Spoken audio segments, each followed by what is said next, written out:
Is proud of the speakers we have brought to this campus.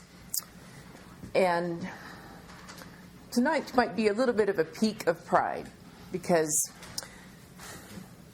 people write a lot of books in this world. I was on a panel years ago, by the way, I'm Patty Lambert from the Sandy American West. I was on a panel where we were going to be discussing publishing, and yet the members of the panel had confusing instructions as to who our audience was. And some members of the panel thought we were talking to aspiring writers, and some of us thought we were speaking to people in the publishing industry, and it was a very confused situation. And so the three other panelists who preceded me all took to talking about how important publication is, and they were all encouraging the members of the audience to publish books. And they did that to such a point that I finally, when I spoke, I said, please don't publish any more books. There's plenty of books already. I'm trying to keep up, and it's getting really hard to keep up. So I ended up counterintuitive and asking people not to publish books, because there are many, many books, and I am so far behind in reading them that it's hard to keep up. Our speaker tonight is someone who I'm glad to say was not there that night, as I was saying, please don't publish any more books, because this is a person who is writing books and publishing books of real significance, of long-lasting implications, of a power to really change our habits of mind, to change our assumptions, to ask us to look at ourselves and the ruts we have fallen into. So it is really a moment of pride for us to have the speaker. If there are aspiring writers in the room who took any personal pain out of my exhortation, I'm sure that everyone in the room who was planning to write a book was planning to write a very fine book, so I didn't mean any offense by that. But take your inspiration from tonight's speaker, is all I would say, is aim yourself at topics of real significance and have the courage to break out of the conventional wisdom and the assumptions behind that. Our speaker tonight is David Treuer. He is of Ojibwe and Jewish descent, born in Washington, D.C., raised on the Leech Lake Indian Reservation in northern Minnesota, went to Princeton University, graduated in 1992, wrote 2 senior theses, one in anthropology and one in creative writing, and then within really a blink of an eye after graduating in 1992, published his first novel in 1995, a novel called Little. His second novel, The Hiawatha, came out in 1999. I like it more than the author, it turns out, so I urge you to read it. But the author writes his third book, which sadly I have not read, so I'm not able to speak as eloquently, but I will change that within the course of the next 3 or 4 days. I will read this novel, The Translation of Dr. Apelles. And then this book, which to me is one of those books of kind of BC AD wouldn't be the right kind of, that exaggerates it. That exaggerates quite a bit to have before Christ, and that doesn't, okay, so it's not that. Sorry, bring it down. But in terms of this powerful story of American Indian people taking the language of the conquerors and putting that language to the purposes of tribal people and the reassertion of the cultural significance and the cultural values and the sovereignty of Indian people, indigenous people. This book is a really important step and stage in that extraordinary process of Indian people taking the English language, taking forms like literature, the novel, fiction, and so on, and finding ways to put those culturally imposed, colonized forms, and to put those to good use on behalf of indigenous people. This is a book called Native American Fiction, a User's Manual. And, I'm okay with the fact that not everyone can read everything. There's so many books. But really, read this one. This is really, so I think this might be the first time at a Sandy American West event where I've just said, please get this, and you'll thank me. You'll be writing me thank you notes after you read it. It's so stimulating and so interesting, and I think, okay. One reason to read this book is that it is a book of literary criticism, which sparkles in every page. You read a few pages of it. It's very engaging. You don't labor to read it, but you just want to stop and think about it every few pages. It takes the whole body of Native American fiction and asks us to look at the ways in which we have lost sight of the great value of this work by thinking of it simply as Indian, written by Indian people, and not valuing it as an important contribution to world literature and as a contribution to the whole dialogue between all the peoples of the planet in this thing called the writing of fiction. So, am I ever proud and happy to be introducing David Treuer? And before I do that, apparently he always, whenever he travels, he likes to get a souvenir sweatshirt. So it is a very small gesture of my appreciation and happiness that I can give you this sweatshirt. Thank you so much. That's awesome. Thank you. Wow. I don't have to go home naked. That's very good. I don't need a mic. Do I need a mic? I don't need a mic. No, I'm okay. It's a little disconcerting to give a talk and to be staring at yourself in the face. So I think I'll just put this over here. It's bad enough that I have my face. Thank you so much, Patty, for a really wonderful introduction. Thank you for a wonderful trip so far. Thanks for having me, and and thank you for existing in general. It's been years since I've been in any place with anything that could be remotely called a mountain, and so it's really, really nice to see the mountains. My people aren't really mountain people. We're tree and swamp people. We live in a vast swamp. That's what Minnesota is. And so anyway, it's really a treat to be here. And thank you so much. I should say off the bat that what I'm, if I'm known at all, which I'm really not, but if I'm known at all, it's really for writing books in which I make stuff up. That's what I do. That is really my purpose in life, is to make stuff up. So it fills me with a small amount of anxiety to be asked to come here and talk about myself. It's not something I do with great frequency or great joy. So I have to tell you that I think you might have the wrong man for the job. In that I'm the last person sort of qualified, I think, to talk about myself. My brothers might be more interested in telling their versions of who I actually am, and what Indian identity means to me, or how I've thought about it. So that said, I apologize in advance for anything I might say from here on out. But it's the question of Indian identity has been on my mind a lot recently, because although I'm known for making stuff up, really what I've been working on for the last couple of years is a book of nonfiction, about reservation life, and that's really what I've been doing. And so I've been traveling all over the place, all over sort of my homeland, but then out east and out west and up north and down south, and talking to people about all sorts of things. And so this question of Indian life and Indian identity has been coming up a lot for me in the last few years. And the book is really about what reservations are and why they exist and where they're going and what counts and what matters on them and to us. And so all of these questions have been on my mind a lot lately. And I've noticed a few things while I've been doing this. One is that even my own suppositions about what matters and what counts have been blown out of the water, but also I've been thinking a lot about how we're regarded, how people think of Indians, even how we think of ourselves. One of the ways that we're often thought about is that our lives are tragic. Now, if you're Indian, you've probably felt this as you go out and about on many an occasion, that people assume that your life is tragic, to the point where my older brother, who actually looks like Tonto, he does. No, it's a compliment. That's a compliment. He's a handsome dude, And he's got the long braids, and, he's really skinny. And, yeah.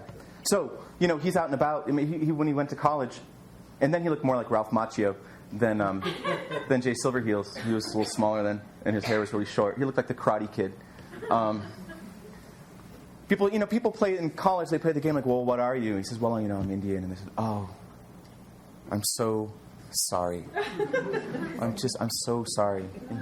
And he's a little baffled. He said, well, what are you sorry about? Well, and this girl he was talking to, this classmate of his, well, they killed you all.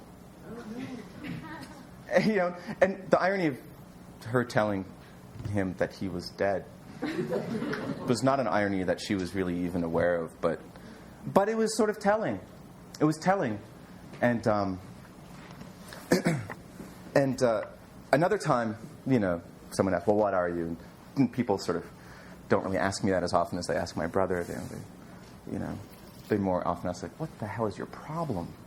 That is the question I get. But my brother usually gets the question of, what are you? And he said, well, I'm Indian. And they said, well, no, you're not. No, you're not Indian. And he said, well, why can't I? Why am I not Indian? They said, well, you're here. Meaning college, meaning Princeton or something like that. I don't know what here, or maybe here was 1989. I don't know. But we are often thought about as sort of, in terms of what we've lost, which might even extend to sort of ourselves, right? This is how we're thought about. And reservations, by extension, are thought about as places that are harsh and brutal and short. And those things are not untrue about a lot of reservations. It's not untrue about my reservation. The village on Leech Lake, where my family is from, it's a village called Bina. It's a population of 123, and in that population, I have 121 relatives. Has, according to some statistic I found someplace, the highest ratio of people who've done hard time to those who have not of any place in the United States. Which means that, of course, that's my relatives that have done the hard time. And the life expectancy for Indian men nationwide is 64. For Anglo-Americans, it's around 80.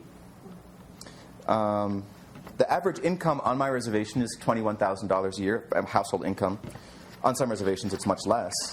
The median American household income is $48,000. So life is hard on most reservations, and people experience some tragic things on many reservations. But tragedy is I think, a problem.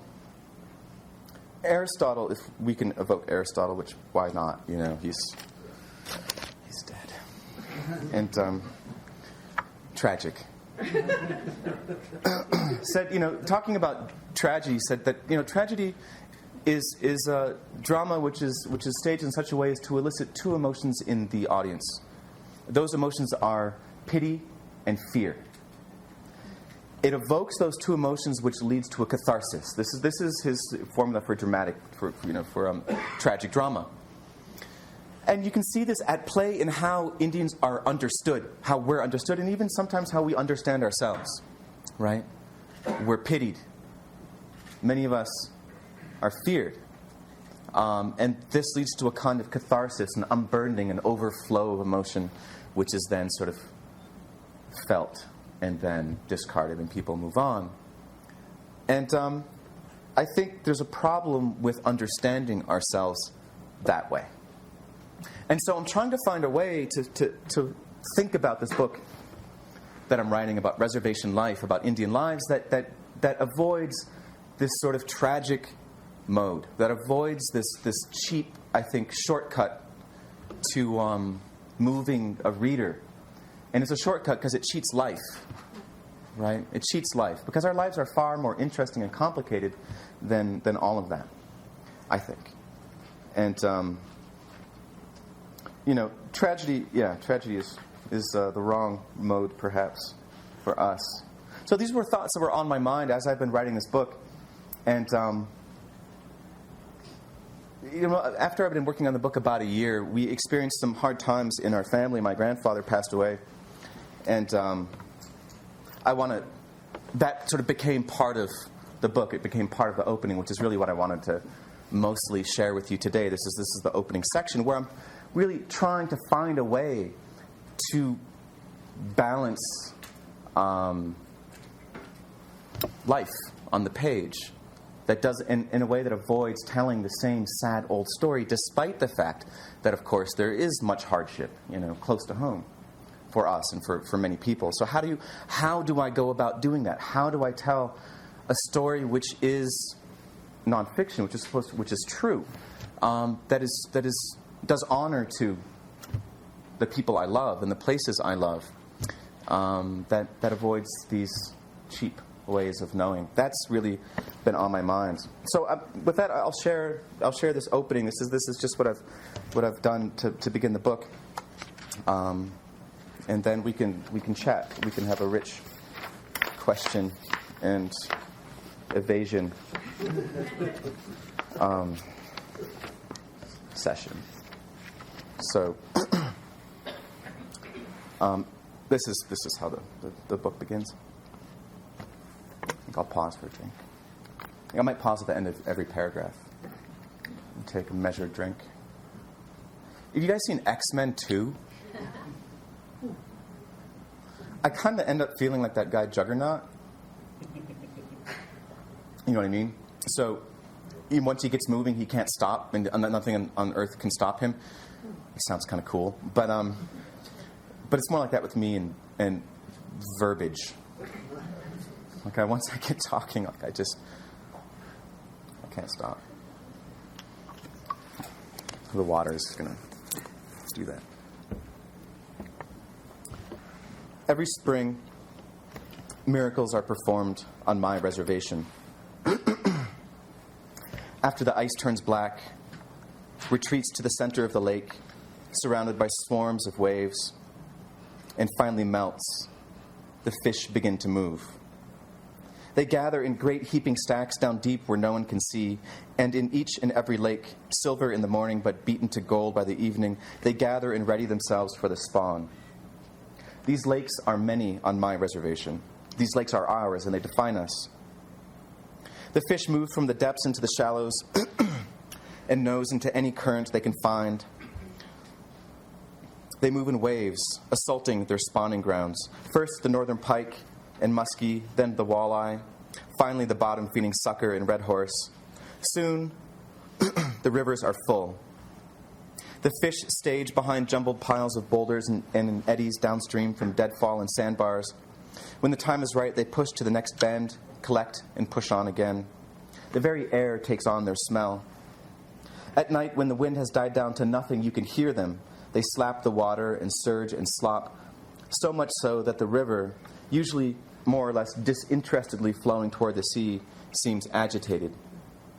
The fish continue their spawn, and out of nothing, out of the lakes which seem to contain nothing, that seem to give nothing, the miracle of the fish arrives. Where there was just ice a few short weeks ago, there is now a roiling, boiling, seething frenzy of life. A miracle. And since everything seems to work backwards at my reservation somehow, saints do not perform the miracle of the fish. The fish create the saints. As the fish collect to spawn, they turn the everyday people of my home into saints, if only for a short while. The people from my reservation emerge from their lives to net the fish. Accountants, social workers, construction workers, recently paroled handymen, those would be my relatives, masons, foster parents, daycare workers, small business owners. Whatever struggles or failings define their daily lives are forgotten on the water. They stretch their nets in the shallows and off points and rock piles, and when they haul them in, they become, if only for a moment, if only for the short season when the fish gather, all-powerful. Life suddenly seems easy. Families gather in well-lighted kitchens and garages in which picnic tables have been set up to receive the fish, which are gutted, split, filleted, and frozen. These are reservation saints who don't at all look like the saints we usually recognize. They are not all young or well-formed. Many have large pot bellies. Many others walk with a limp. And these saints smile and laugh and gossip amongst themselves as they wade into the messy business of filleting fish. And then it's over. the fish retreat, the nets come up empty. In turn, our powers to pull writhing bundles of life from the cold water of our lakes recede. We get dressed and go to work and watch the kids and rent movies at Blockbusters and do our taxes and wait in line for life's next calamity. On my reservation, it often feels like we have to wait a long time between miracles, and we wait defenseless. So it feels. Exposed to every passing whim of fate or bad luck. It feels like anything, sometimes. It feels like anything can happen to us. And it was during one of these waits, 2 years ago, August, that my grandfather, an 83-year-old veteran of D-Day and Battle of the Bulge, a man who'd only left our reservation once in his life and made a promise to never leave again, shot himself in the head and died alone, but we're told instantly, on his bedroom floor. Now, my grandfather wasn't an easy man. He wasn't one of those sweet, somewhat, bashful, elderly people that you see at powwows or at the clinic, or, one of these people willing to talk and tell dirty jokes. Not the kind of traditional elder that a lot of younger people seek out for approval and advice. Not the kind of woodsy Indian man that will take you hunting and explain how to lead on ducks or where to find the best mushrooms. When we were kids, my cousins and I would come in the house from playing, and more often than not, he would be sitting in this blue chair next to his shortwave scanner, the scanner where he'd listen to the police reports to see who they were chasing. And he'd be sitting in his blue chair, and he'd run in the house, and he'd look up, and he'd say, "Get the fuck out of here." And then we would definitely get out fast. He was, and everyone will tell you this, a hard ass. He was. And his looks reinforced this impression, and I would give cash money to look like he looked. I mean, he was thin and rangy, and he wasn't especially tall. He probably wasn't much taller than I am, but he seemed tall. He just felt tall. His hairstyle never changed. His full head of hair, first black, then gray, and finally all white, none of which he lost, was cut longish and combed back and held in this sort of Elvis-type pompadour with Brill cream. And you'd go into his bathroom and there would be Brill cream. It would be, he would not use anything else. And in the days after his death and before the funeral, I'd spent a lot of time at his house. And, my grandmother's house, they split up and she moved 100 yards away. Yeah, they split up because he wouldn't let her change the curtains. Because those are the curtains that his mother had put up like 40 years earlier. Or more than that. It would have been more than that. 55 years earlier, but no, his mother had put them up so she could not change them. So she moved 100 yards away. So he looks, but I looked through a lot of the photo albums at her place and his place in the days after his death, and he looks the same in all the pictures. Same hair, the same pompadour, same face. He had this sort of deeply wrinkled, sort of amazingly sort of just kick-ass face. And I've always wanted that face. And the same pose, he's usually leaning against something with his arms crossed around his hips, almost always with a Pall Mall dangling from, either his lips or his fingers. And in most of the pictures without his shirt on. So he'd be standing there like on the porch, like big belt buckle, just sunglasses, Pall Mall, no shirt. He just looked tough. What can I say? And he was, and his looks reinforced this impression of him being a hard ass. And also, he was the only person that I knew who had a sword hanging on his wall. And the story that we told ourselves, that it was a Nazi officer's sword and that he took off of a dead officer. And so I asked him, when I was a teenager once, I got up the guts to ask him, I said, "So, did you take that off a German?" And he says, "Hell no, boy. That's a Knights of Columbus sword there. That ain't a real sword." And so I'm like, "Oh, well, where'd you get a Knights of Columbus sword?" He's like, "Oh, I traded a Luger for it." I said, "Where did you get the Luger?" "Well, where the hell do you think I got a Luger, boy? I shot a German and I took it." He called everyone boy, including my mom's boyfriend, who was only about 15 years younger than my grandfather, who was a Korean War vet. And, and he used boy in every... this guy was an older guy, right? But he called him boy, too. And they'd be talking about things like bug zappers. And Ron would say, hey, Gene, Gene's my grandfather. Hey, Gene, so you got that bug zapper work? Damn right, boy. Christ, put that in the yard and zaps all them bugs. He just, hey, boy. I mean, I would never call Ron, who's in his own way a hard ass. It wouldn't occur to me. And we'd never been close. I mean, that was the fact of it, that we'd never been close. He scared me. He was not easy to be close with. Not for me, not for my mother, not for lots of people. And we didn't really have much to say to one another all the years that I was growing up. And that changed. It changed maybe about 10, 15, 12 years ago now. I'd gone to France to promote my first novel, something I never thought I'd ever get to do, to go to places like France to promote my books in different languages. This still stuns me that this happens. And I returned in early June and stopped by the grocery store in Cass Lake, which is the biggest town on Leech Lake. That's where the grocery store is. And I bumped into my grandfather at the grocery store. He asked how I was doing. I said I was okay. And he asked what I was doing. And I said I just returned from France. And his eyes narrowed a bit. And he says, well, where were you at? I said, well, Paris. I was in Saint-Malo. And I sort of added, well, Saint-Malo, that's in Brittany. He says, I know where that is, boy. I said, oh, yeah? He says, yeah. Yeah, I know where that is. I said, so because he never talked about he never talked about it at all, World War II at all. And so I thought, I might as well ask. I said, so, Brittany, so you must know Normandy. Well, yeah. I said, oh, yeah, so, like, when did you land in Normandy? Probably, June 9th, 10th? Which is that's, June 6th was D-Day, right? So you say 9th, 10th, and it's a way of goading somebody into saying something, He says, what do you think, June 6th, boy? And I said, well, maybe you should go over to the house. I was just going to make some dinner for Mom, and, you might as well just, come on over. He's like, okay. And so he came over to the house, and maybe it's because I had been to this place that only he and the family had been to. I don't know what it was, because it wasn't like I was special, to him, I don't think. That he started talking about the Ardennes and the Battle of the Bulge and D-Day. And he started talking, and he just wouldn't stop talking. And my mom, who'd asked him many times while she was growing up about the war and about the scars that he bore, like, Dad, where'd you get that scar? Got shot. That's all he would ever say to her, And he just, I don't know what it was. Maybe that I had been there, for whatever reason. And he started talking about it. And he said, he started talking about being a trigger man. He said, well, I was a trigger man. I said, what do you mean? He said, well, I just shot people. That was my job. I said, oh, right. Of course.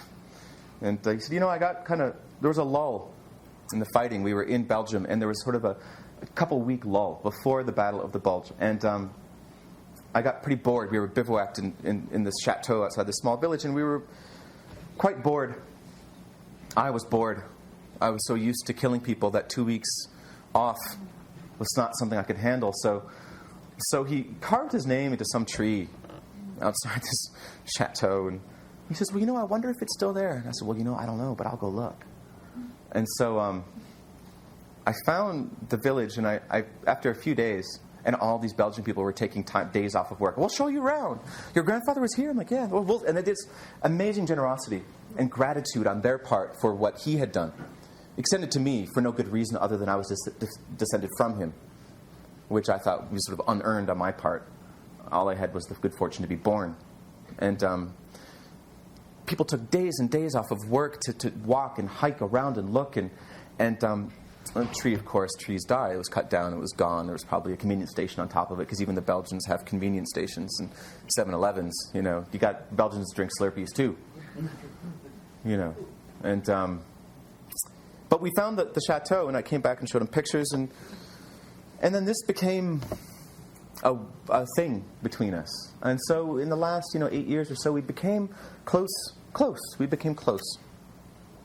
And over the years, until his suicide 2 years ago, when he spoke about the war, it was really just that tree outside that village, and it was that village that he spoke of. Not the beach landing, not losing his friends, not what it felt like to get shot, not any of the stuff that I was most interested in. He never speculated about the irony for fighting for a country that really hadn't fought for him all that much. He never thought that it was ironic that he was in the 2nd Division, Second division is their insignia is the Indian Head Star. So there's like a chiefy looking dude with a war bonnet inside of a star, and he just never thought that was even remotely ironic. And so we became friends. Now, prior to this, like I mentioned, the closest he'd ever come to speaking about the war occurred many, many years before I was born. When now he was living with my grandmother and their children. They had 5 kids. My mom was the oldest. These are just like, it seems so silly to say, but a small one-room shack, which was, and it's still standing. It was surprisingly. That his grandfather, my grandfather's grandfather, built, which, when it was built, was the only structure in Bina that had 4 walls and a pitched roof. At the time that it was built, everything else was a wigwam. And it was sort of a log cabin, basically, something, 16 by 18, 12 by 16, something very tiny that the 7 of them were living in, and with electricity but no running water. And my mom had to walk down to the pump and every morning, and she stuck her tongue to the handle once, of course. And he'd been injured in the war, and then he'd worked in logging, and then a tree fell on him, and so he was injured again, and so he really couldn't do much after that. And he was offered a job as a dam keeper. There's a dam on Leech Lake, just south. Federal Dam is the name of the village. It's 8 miles south of Bina. Our reservation is 40 by 40 miles. The village where he was offered the job was 8 miles away from his village. This job included, all he had to do was sit at the dam and record water levels. So it had a great salary, a fully furnished house with plumbing, electricity, and heat, a great view of Leech Lake, a beautiful view of Leech Lake, looking west. You have great sunsets, right? Not something I think he thought about all that much, but still. And he turned it down. He said, "No, I won't take the job." And my grandmother was pretty angry. They're trying to support 5 kids. He's got no work. They live in this crappy cabin. It's awful. And she's, my mom remembers the conversation, and my grandmother's saying, "Gene, what the hell's the problem? What's the matter with you? We've got nothing. We've got nothing. We've got nothing at all. And we barely have food. We have nothing. And you won't do this simple thing." And she said, "It's only 8 miles. It's just at Federal Dam."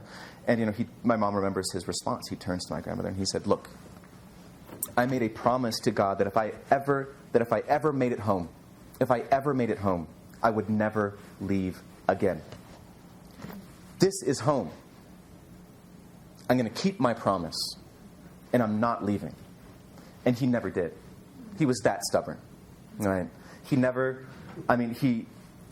lived anywhere else. They moved into another house that was 75 yards away, that his father had built, which was much bigger and a little better. And if he could help it, he never left the reservation. Like, he'd go to Bemidji once in a while. He'd go to the VA in Minneapolis or St. Cloud if he had to, but other than that, he wouldn't leave. So our little town of Bina that he really wouldn't leave is like I said, population 120 with a bad rep, and it's on Highway 2, which is a pretty famous highway. It goes from Sault Ste. Marie all the way up to Seattle. There's a lot of reservations on that, stretched out along that highway. But Bina's really only known for 2 things.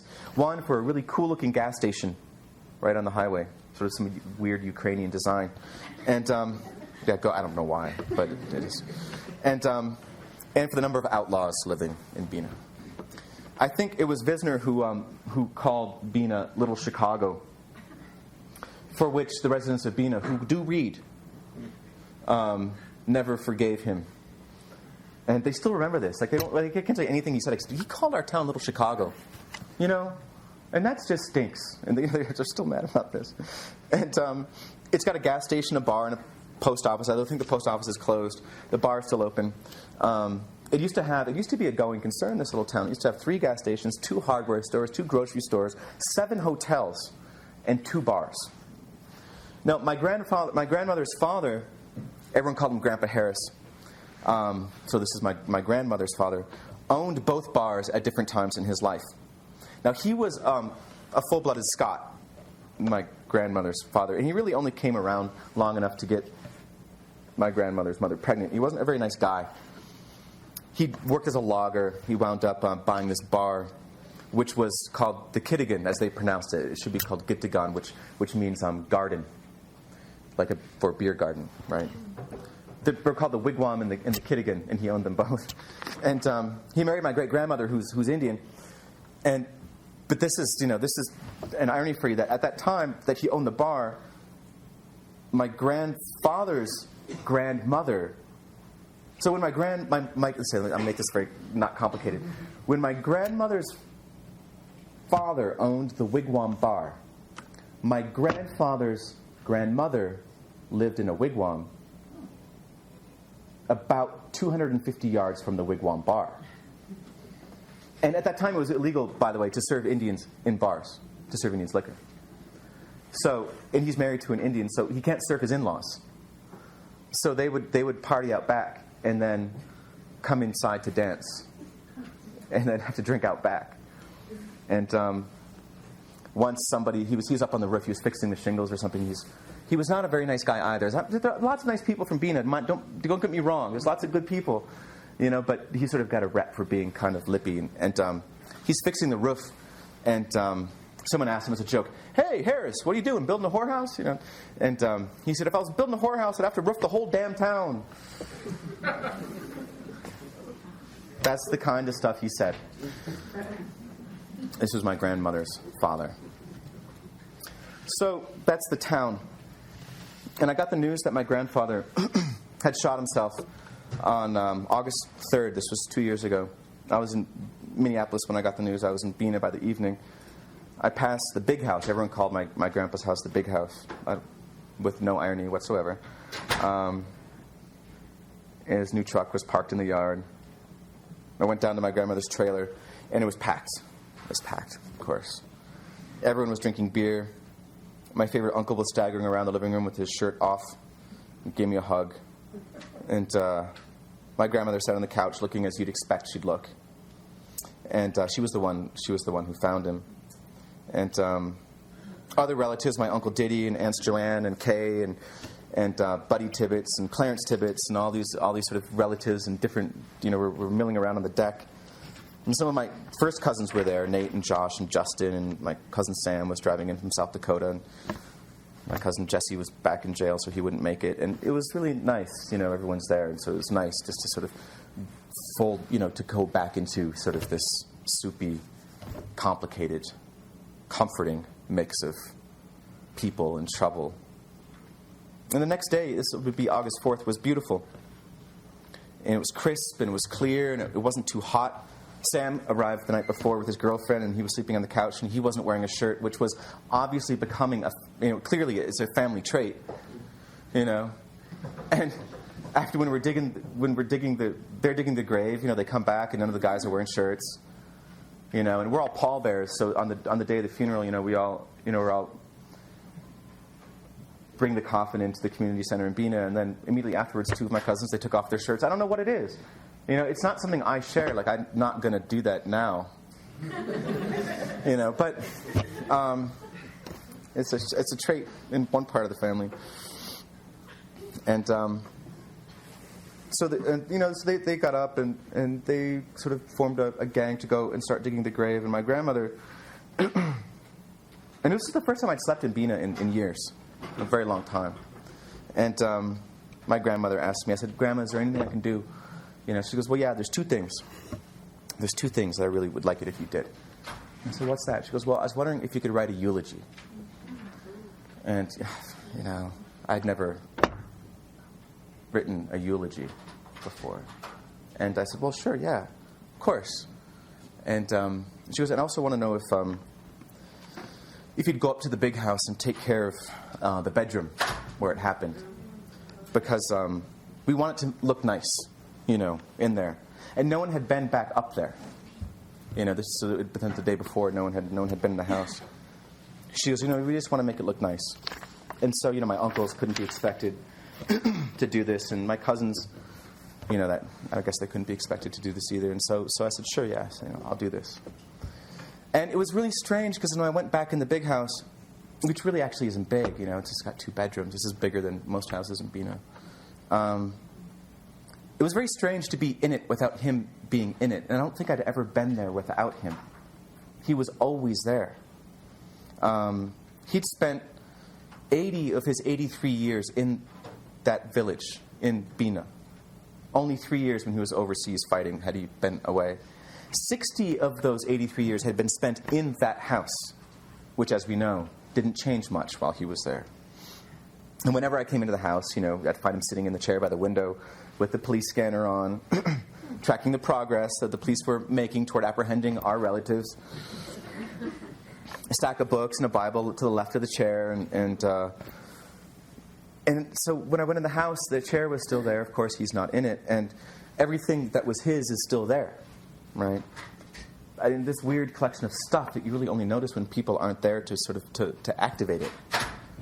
I counted stuff, right? I found myself counting stuff. 2 broken watches, 3 pairs of glasses, a screwdriver, long, and this really gets to, I think, the heart of why he did what he did, long and fairly unreadable information about his medication that he'd just been put on by the VA.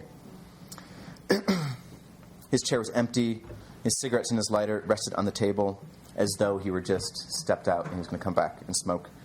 Someone had written "dads" with no possessive on a Post-it and stuck it on the pack. I think my Uncle Lanny had probably put a Post-it on there so nobody would smoke his tobacco. And so I sat, I couldn't sit in the chair, so I sat across from the chair and I smoked my own cigarettes. And when I finished, I walked back to his bedroom, which was tiny. It's a tiny bedroom. It's sort of a single iron frame bed, a dresser stuffed with, I think, a few hundred socks. The hospital kind, the non-skid kind, and T-shirts. There was a drawer full of medical supplies and a large oak table mounted with clothes and a broken printer and 2 dusty bedspreads, a boombox, and weirdly enough, a portrait of my mother that my grandfather's brother-in-law had painted when he was doing hard time for robbing a jewelry store. And there was a small safe next to his bed, and I opened it, and my grandfather, this is how he would roll. He would have bundles of money, but they'd all be $1 bills. He'd have his roll. He'd go to town. He'd bring his roll, And he'd be like, so, it's all ones. So he had this safe full of $1 bills. It was very strange. And I have to say that I took over payments on his truck after all of this was over. And when I went to the bank to sort of sort out the loan stuff, and I said, I'll be assuming a loan for my grandfather. And they said, oh, who's your grandfather? I said, Eugene Seeley. And they said, oh, he is so sweet. And I was like, no, Seelye. Eugene Seeley. Not Jack. That's his brother, who's sort of a charmer. And they said, no, of course, yeah, like Elvis.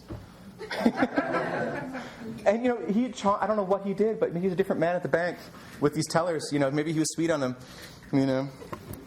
But, he had them cold. And so I'm looking at this stuff, in his dresser and in the safe and on this table. And then I look down at my feet, and there's this very small throw rug. The room is carpeted, and there's a small throw rug turned at a very odd angle in what looks like grape juice that is blotting through it in places. And so when I lifted this up, this is when I, of course, found the blood. And I got to work. I emptied the dresser, removed the drawers, bagged the stuff, hugged the mattress through the narrow door. And I saw that my grandfather's dog, he really favored wiener dogs for some reason, had been waging war on him by crapping under his bed for a long time. And that dog's turds, those measly, tiny little turds, no bigger than like a cat turd, for which the dog, I think, should have been really embarrassed. We're just sort of shoved in the corner under the bed, and there's all this dust from that, and the dander from the dog, and my grandfather, I suppose, too, and the whole room smelled like him. And around that throw rug, where he had shot himself, it didn't smell like blood, or death, or whatever that might smell like. It just smelled like he had smelled. Sweet, smoky, thick. And so I did this for a while, then I took a break, and my brother Anton showed up, and I was very glad that Anton was there. He's got the right kind of personality for these kinds of jobs. He's very calm and seemingly unflappable.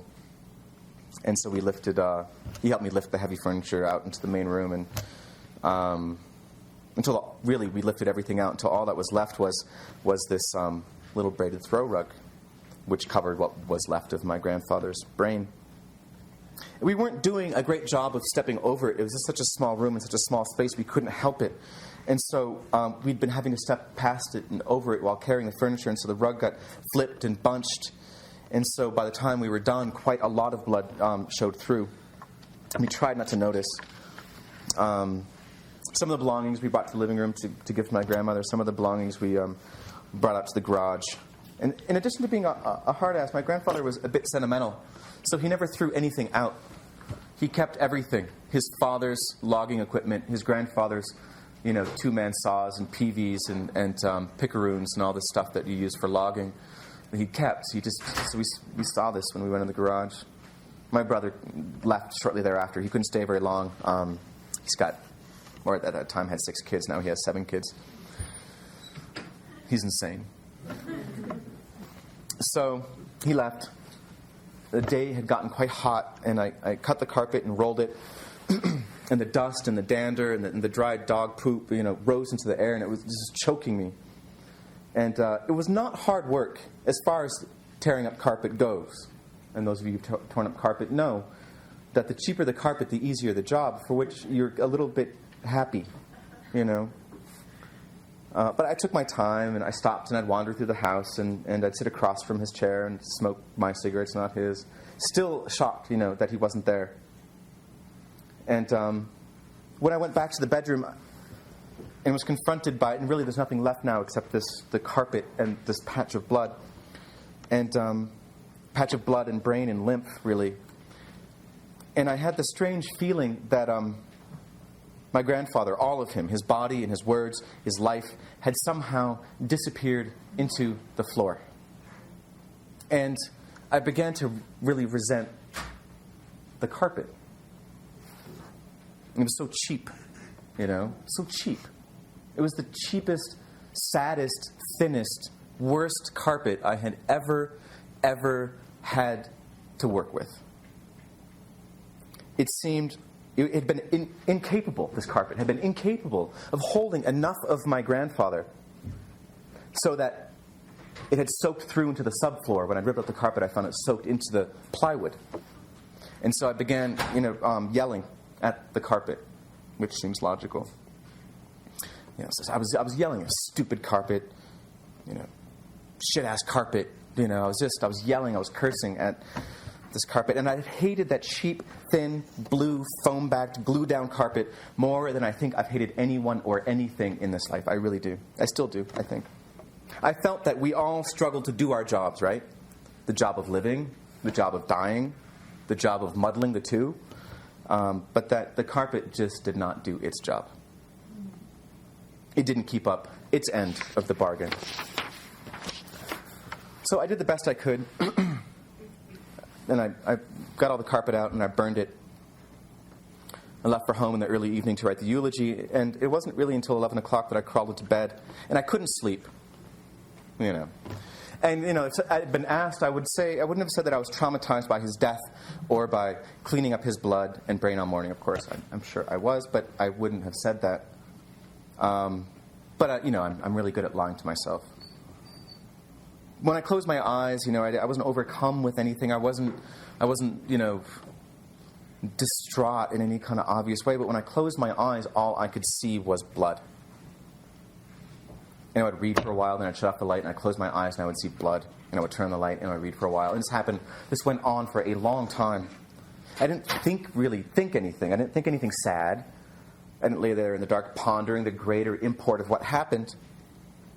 I didn't dwell on lost opportunities or missed chances, It was just visual.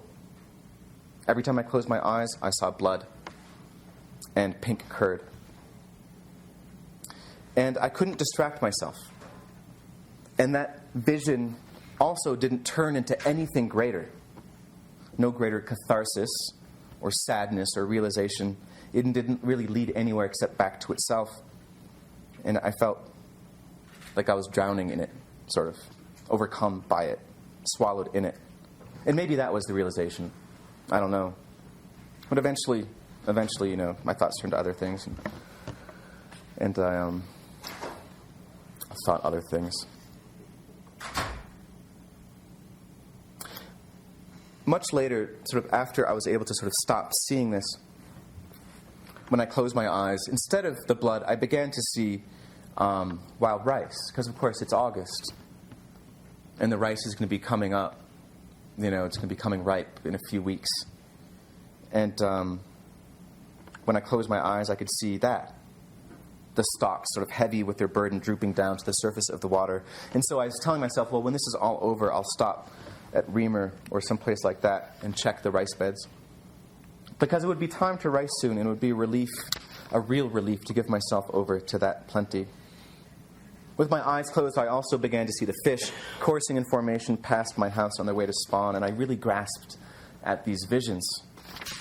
Because I thought, I really need a miracle like that. I need the good people of this place to once again become saints for me, if not for themselves. So the next day, I gave the eulogy, which was a strange and difficult thing. Difficult because I was more nervous than I had been ever in my life.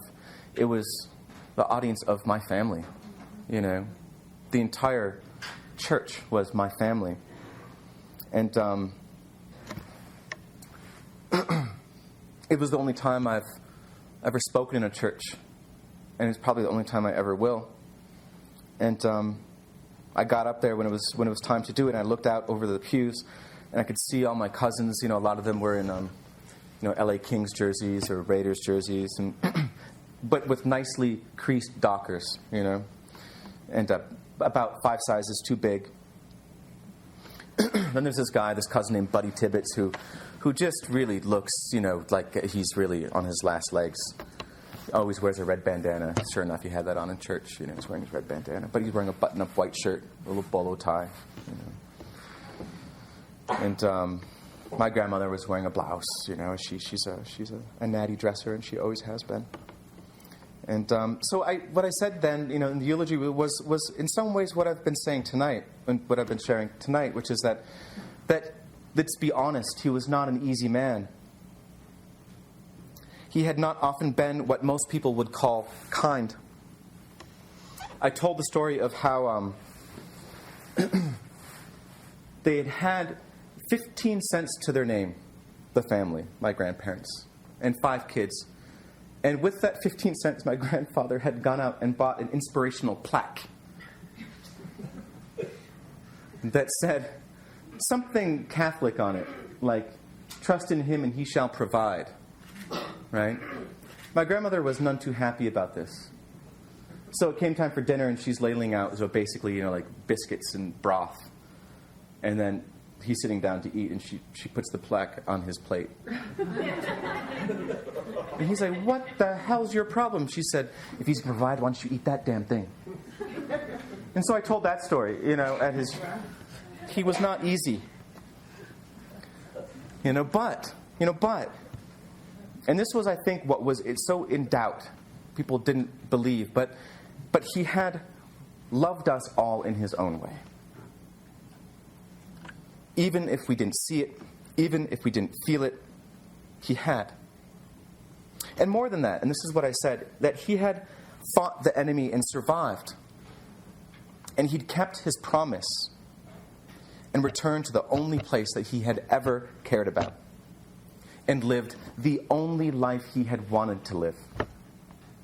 A life surrounded by his children, his grandchildren, his brothers, his sisters, his cousins. That was all he had ever wanted, and that is the life he had. And you cannot call that a tragedy. You cannot. It's sad. It's sad. And a little too short. And we're all pretty angry about it. But you cannot see that, I think, as a tragedy. He got to do what very few of us get to do. he got to live the life he wanted to live, and no other. And we should all be so lucky. You know, we should all be so lucky. And I was trying to sort of suggest this, you know, to my family, most of whom knew him far better than I did, you know. And I said, you know, also remember this, that you know, in these pictures, and there's a lot of pictures of him, you will rarely see him laughing. Rarely, very rarely is he laughing in any of those pictures, but he is smiling in many of them, off to the side, not at the camera, but more to himself. And I said, that should also tell us something about his life. So, we buried him in the cemetery next to Lake Winnie, side by side with my Aunt Barb, my Uncle Sonny, my cousin Vanessa, within reach of his siblings, cousins, his parents. The funeral was Catholic because he was Catholic. The ground is Indian. Those who dug the grave were Indian. And the lake and the earth that surround it is ours and is Indian too. The Leech Lake Reservation color guard stood at attention, and the American flag flew alongside the Leech Lake Reservation flag. And my cousins and I gathered the shells that fell during the salute, of course, and we threw them in the open grave along with some tobacco. All of us took turns with the shovels. That's what we do until the grave was filled back in.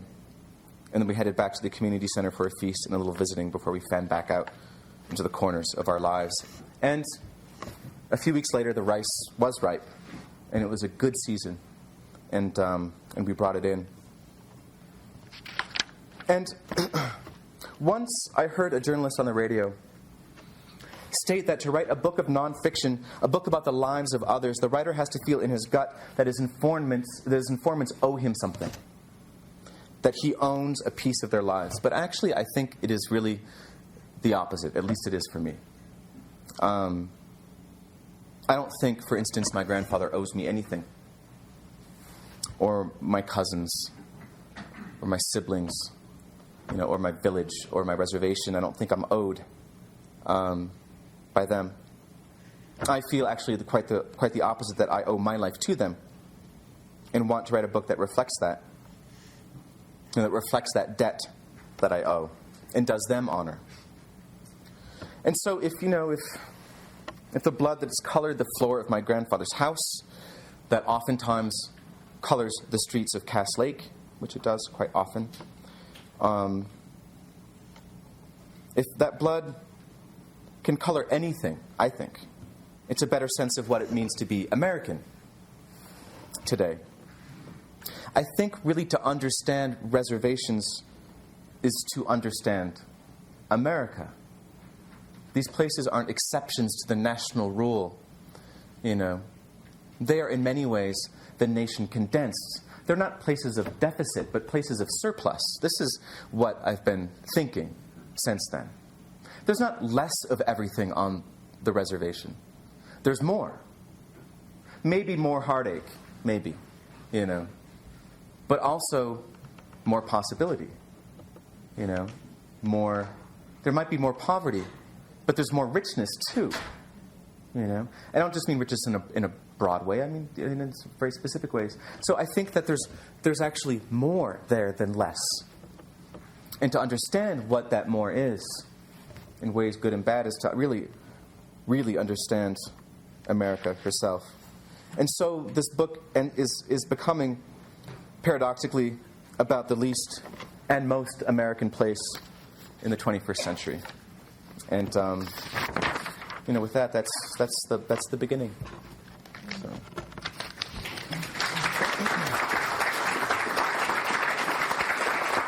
So I'd be happy to answer questions of almost any sort. Almost. Yes, please. I heard Chairman Alexi speak both the books months ago, and I was just wondering what you think the differences between you are as authors, or how would you transfer not just your work, but possibly your lives? What's that?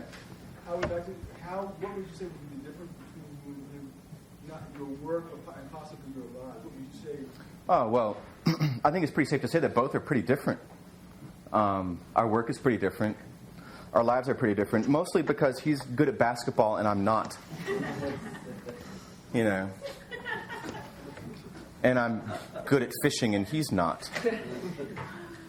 So, there it is. And, in terms of work, I mean, it's very different. It's very different. And that's actually one of the great things about the Native American literature as it's being practiced today is that great energy is being put into making it all fit together, but, I don't think it does. I think there's a lot of that Alexi's work has nothing really to do with Welch's, and Welch's has little to do with Silko's, and Silko's has very little to do with Greg Sarris's, and I think that's pretty cool, and so that's the fact that we're both Indian is probably the one thing we have in common, and but yeah, well, I'm glad you got a chance to hear him. He's great. He's a great performer. He's really good. If this is too personal, please. I'll let you know. Okay, good. Growing up in Bina, did you feel as a youngster as an outsider? Oh, well, correction. I didn't grow up in Bina. Bina's the village on the reservation where my family's from. We actually grew up across, as far as my mom could get, and still be on Leech Lake from Bina. Oh, so where did you grow up? Just in the middle of the sticks. On the reservation, but but by ourselves, not in the village. Oh, okay. Yeah. But did you feel like somehow or other, maybe when you were going to a high school there? I went to high school in Bemidji. You went in Bemidji. Okay. Yeah. Did you feel then, I want to get away, I want to go make something of myself? Oh, God, yeah. Who doesn't want to leave Bemidji? But did you feel different growing Well, up? I mean... You weren't like your brothers and sisters and your cousins? Well, I'm not like my brothers and sisters. I'm much handsomer and much smarter than they are. Smart. Okay. But that's called, I think, being an adolescent. Yeah. That's called being a kid. I mean, you feel goofy and strange and misunderstood and different, and that nobody knows you, and that the last place you want to be is wherever you are. That's called being 14. And was it, did I think about my Indianness? No, I thought about what I really wanted to shed was my Treuerness. What I really wanted to be was not a geek. What I really wanted to be was cool. And to go on a date. And maybe in that, Sherman and I have a lot in common. But, and so escape is one part of that. So sure, yeah, absolutely, I wanted to get out of there. When I graduated from high school, I'm like, I'm never coming back here. And then, 6 months later, it's like, I cannot wait to come back. Oh, really? Oh, yeah. And then my life has been about getting back there. I love it there. And in all its sort of ugly and beauty, ugliness and beauty. So yeah, very much, I wanted to escape everything, as a teenager does. Jack, yeah. Yeah, reread, if you would, or replay, the Aristotelian definition of tragedy. Oh yeah, tragedy. Yeah, so it's a dramatic mode meant, and I'm paraphrasing not as closely as I can, but it's a dramatic mode that is meant, that elicits two reactions, those being in the audience, those being pity and fear, which lead to a catharsis. And there's a part I'm missing. It's sort of like tragedy is a dramatic form in which events are staged which create the feelings of pity and fear in the audience, which leads to their catharsis, catharsis for the audience, a release. And I think that's as close as I can get off the top of my head.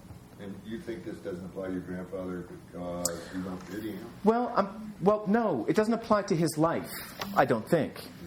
And the real thing that I was trying to do was write a piece that is emotionally honest.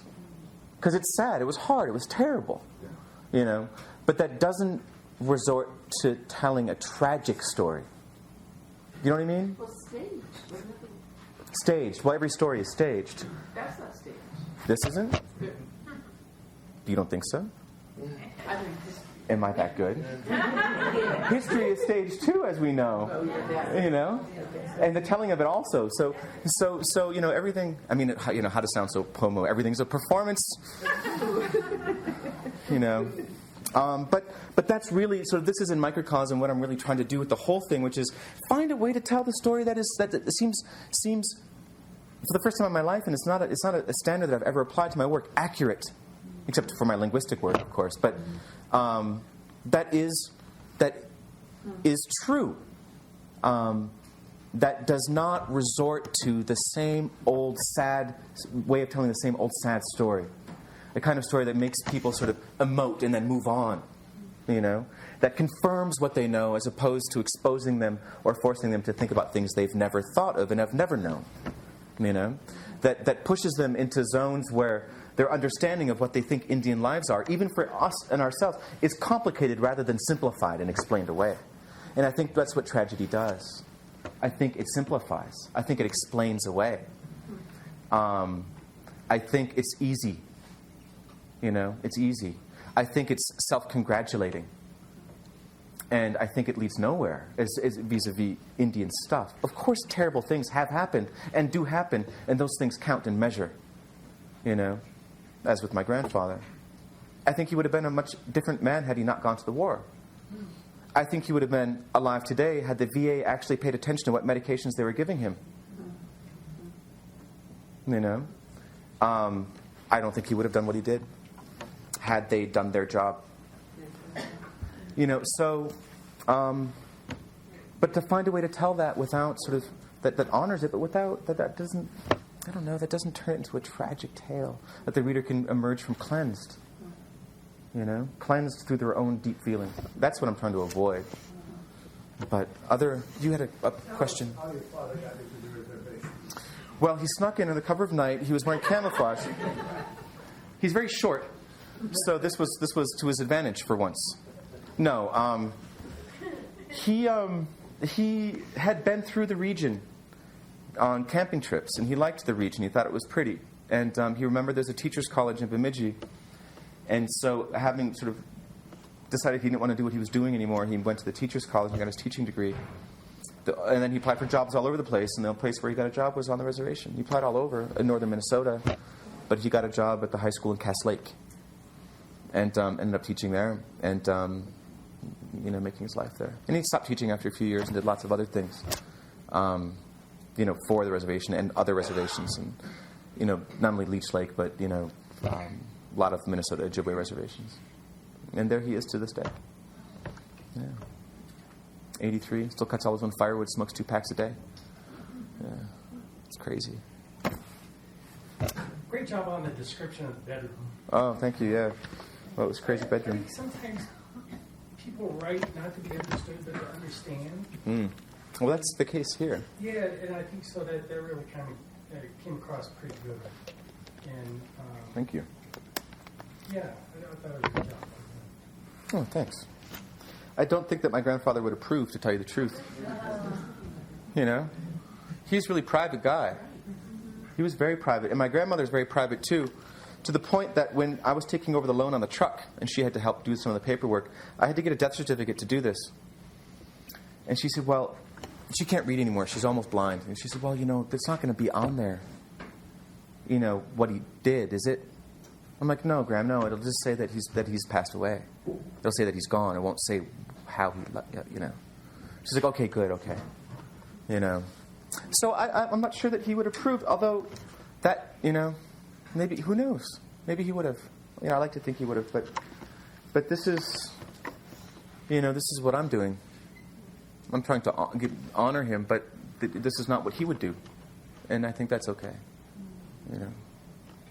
Someone over here, yeah, you. I'm kind of interested in the word I'm thinking of, like how to complicate the story. I think that's one of the things that you said that you're trying to evoke.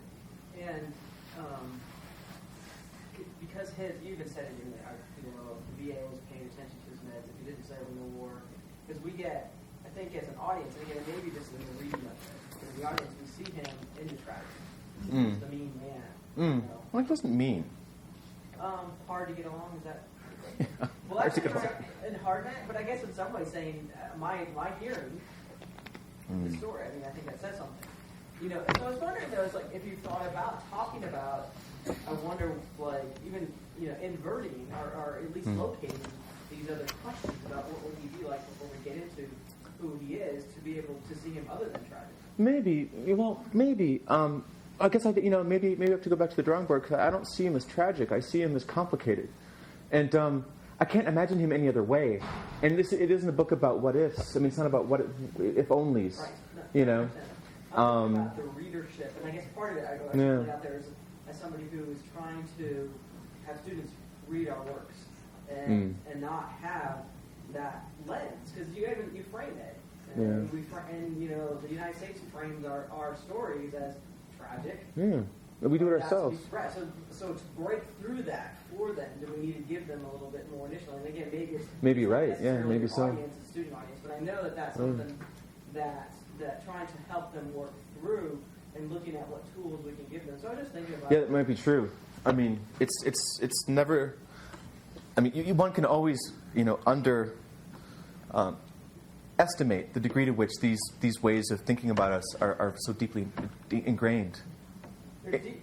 They're deeply, sort of. This is the habit of thought that is in place, and we shouldn't underestimate how strong that habit is. Because I mean, just recently had my class read Sermon's latest book, Mm-hmm. and we were 3/4 of the way in the class, and they totally read it tragic.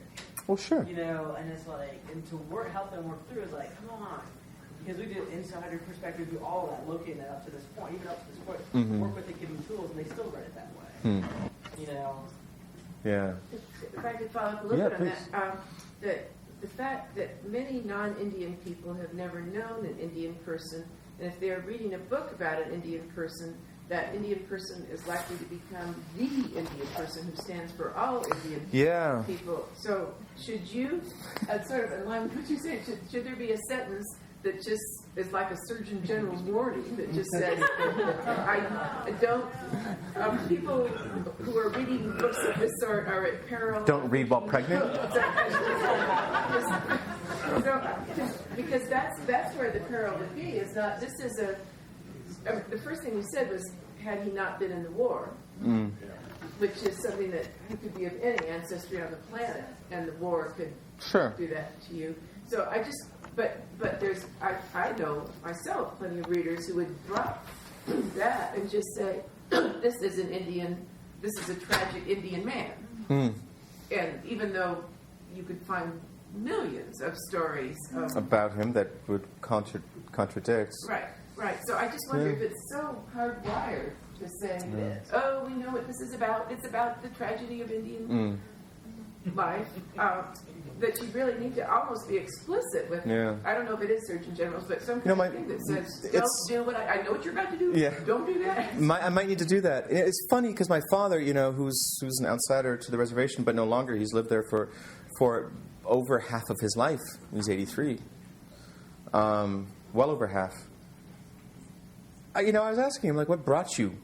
I mean, I know what brought him, but I'm like, how did it strike you when you moved to Leech Lake? And he said, well, I just, among other things, it was a long answer. He's long-winded. He said, it's a place of beauty. There's beauty here. And people don't usually think of places like this as being places of beauty, but it is. It is to me. And that answer made perfect sense to me. Made perfect sense. And so that's what I'm trying to balance here. But yeah, maybe not quite balanced yet. When you finally connected with your grandfather, I think you said it was in the last 8 years of his life or something. Yeah, 8 or 10. Was it a one-way or a two-way connection? I mean, was it just me connecting, or was it him? Yeah. No, I like to think it was him too. He would seek me out, and we would do stuff, and yeah, it felt mutual, and I think I can say that with sort of a certain amount of confidence, and it wasn't brimming with sort of high fives and lots of hugs. He wasn't that kind of guy, but. Was he curious about your education and your experiences? Or more just you as a person? Yeah. No. my life was sort of outside, if you want to think of it that way. No, he wasn't terribly curious about it. And not disinterested either. He's like, where you been? You been going to places? Like, yeah, I've been going around. Yeah. So he just wanted to know what I was up to. But yeah, I think it was mutual. That's cool. Yeah. Go ahead. I wanted to thank you for something and also to ask you for some advice. Oh, gosh. All right. First one, I want to thank you for this marvelous phrase, how soothing it can be to be in a soupy, complicated mix of people in trouble. And I hope you don't mind if I apply that to my southern family. You may. You may. Yeah. Advice, though, you spoke of the reservation as a place of possibility. I just returned from a number of days on the Pine Ridge Reservation, about maybe 7 hours or so northeastern here. I've heard of it. I saw beauty there. Mm-hmm. I also saw a lot of other things and didn't see a lot of possibility. What should I be looking for when I return to visit the friends I made there? God, I don't know. I mean, to be perfectly honest, I've never been to Pine Ridge. So I can't, I've got friends from there, but I can't really speak about it. They help you out. 85% unemployment. It's tough, yeah. I know the statistics. Than a legal economy. Yeah, yeah. I know the statistics. I know that the life is tough. I know, but a lot of people say, from Pine Ridge, and what should one look for? There or everywhere, I don't know. But looking beyond is usually good advice. Looking behind is usually good advice. A certain kind of patience is usually required, and when going any place, in the world, a certain kind of patience, I suppose, is helpful. But I don't think there's a magic key, to sort of getting it right. I think that's largely, and again, just sounds sort of so very Pomo. I think that's more of a process than anything. It will take some time, and. But these are, reservations are misunderstood places. Like when my younger brother went out to college, he's 8 years younger than I am. So the world had time to mature because it had 8 more years of me in it, trying to explain how things really are. And so when he went out to college, he said, where are you from? And he sort of looks like happy between me and Jay Silverheels. And, he said, well, I'm from Leech Lake Reservation. They're like, well, how'd you get out? He's like, what do you mean? Well, there's a fence. He said, what? Well, goes, yeah, there's a fence. He's like, and it became clear this person thought that we were caged and that we were not allowed, off. And he said, oh, no, we're good jumpers. We're good. We're springy, us northern Ojibwes. I mean, this is one of these ideas. This is shared by natives and non-natives alike, that reservations are sort of prisons. And this was really funny because Greg Saris was on a panel. I'll tell a little story about Greg. This is a public statement, so this can be brought out in public. Someone asked him, what reservations were. And he said, reservations, very dramatically, reservations are the prisons that were made for us by the federal government. And my brother was on the same panel, Anton, and he's really kind of chill. He said, well, Greg, if that's true, then how come you're fighting so hard to get a reservation for the Pomo in California? I mean, do you really want a prison? If they're prisons, then why have one? Why fight for one? Because they were missing a land base for a long time, and so, this is the understanding that these are prisons, that these are sort of holding areas, and that they're the product of some sort of failed encounter. Now, in some ways, that might be true. Historically speaking, it might be true partially, but they're also proof of success. This is the thing that frosts me, it's like this sense that we've lost, And if we'd lost, we would not be here. We've won. The Seminole are the winningest people, on this continent. They beat the Spanish, they beat the British, they beat the Americans, and they are still there, and they're making tons of money, among other things. They are a success. They have won again and again and again. They haven't lost. They haven't lost. They've won. The Dakota Lakota won. The Ojibwe people, we won. That's why we're here. If we'd lost, we'd be gone. We didn't lose. And people think of reservations as this place of defeat, you know. And maybe they were made to be that, you know, but they've become something completely else in many instances. Not without problems, obviously, like at Pine Ridge. I mean, there are problems, definitely. Yeah. I wanted to say that your mentioning of the fact that your grandfather lived the life he wanted to live Yeah. was so strong, and that's what I would take from that, rather than any kind of tragedy. That's Well, good. See, that's where that was the ending point. Thank you. That's very hard Thank you. to live the life you want. First of all, to know what life you want. Yeah. And to live it.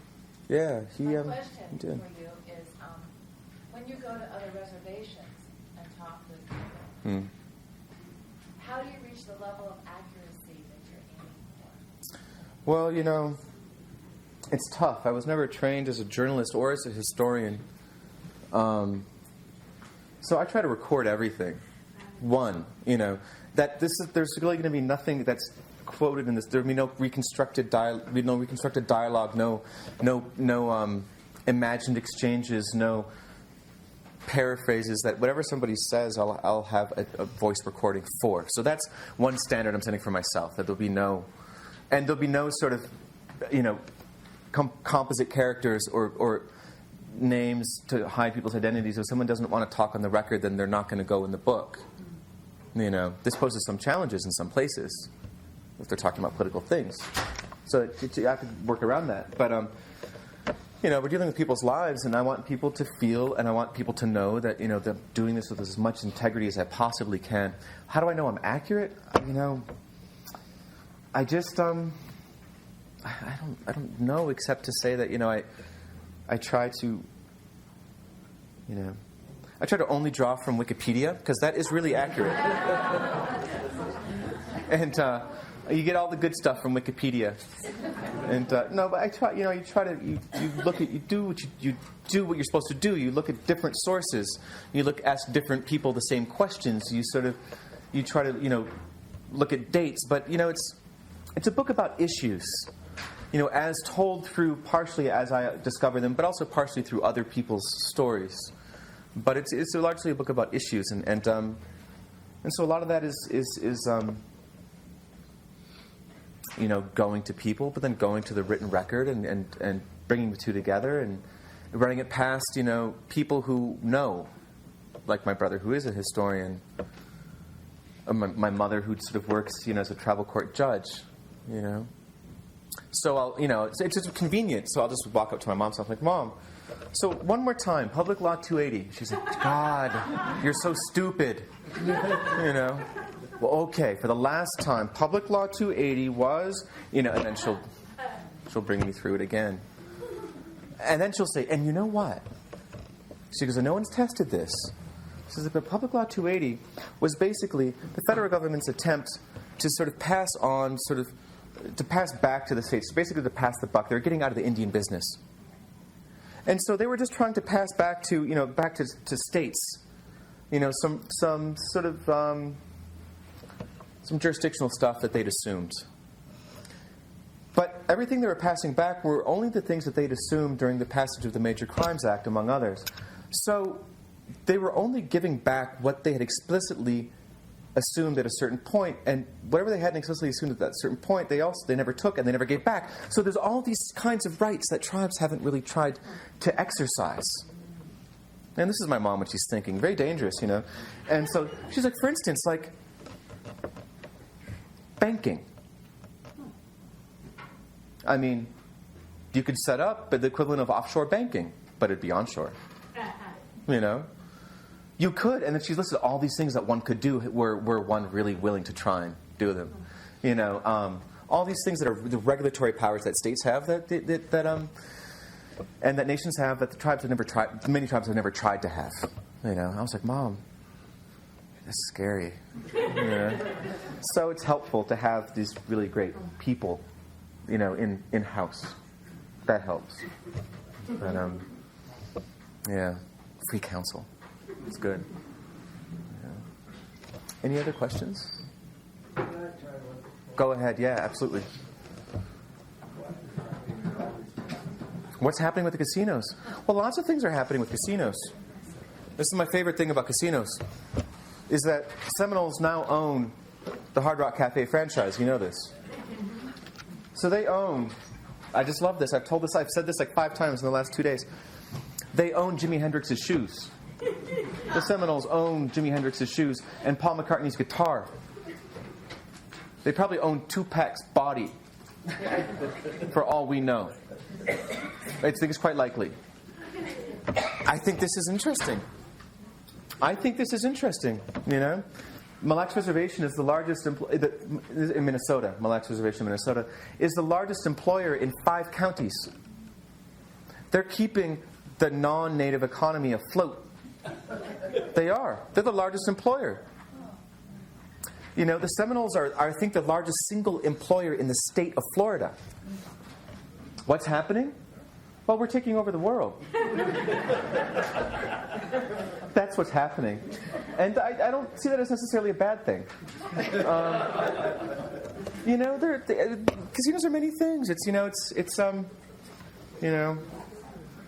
industry that I hope sort of leads to others, because I don't think they'll necessarily be here forever. The smart tribes are branching out into other industries, like owning websites. Ho-Chunks own the two most popular and sort of native news websites out there, natives.com, and what's the other one? Anyone remember? Indians.com? Yeah. I mean, they're a clearinghouse for information, largely funded through their casinos. So they're facilitating a kind of web-based networking of Indians and Indian issues, the likes of which we have never seen before. Why? Because we have the casinos to fund them. Tribal courts in some communities are finally strong, and are well-funded, not because the federal government's funding them, but because the casinos are. So finally you have Indian judges and Indian juries judging other Indians on matters that are important to them, and by standards that they think are fair to their community, or maybe even derived from that community, largely funded through casino profits. This, I think, is a good thing. There, of course, are bad things. And, like American banks. American banks. So, there are some good things that banks can do. There are also a few bad things they have done. So, it's complicated. But I'm willing to keep going. But if you don't want to keep going, you're just asking to seem polite. You don't have to. We might go and keep going, but with more one-on-one. Sure, that's fine. So, ladies and gentlemen, join me. Thanks for coming. Thank you.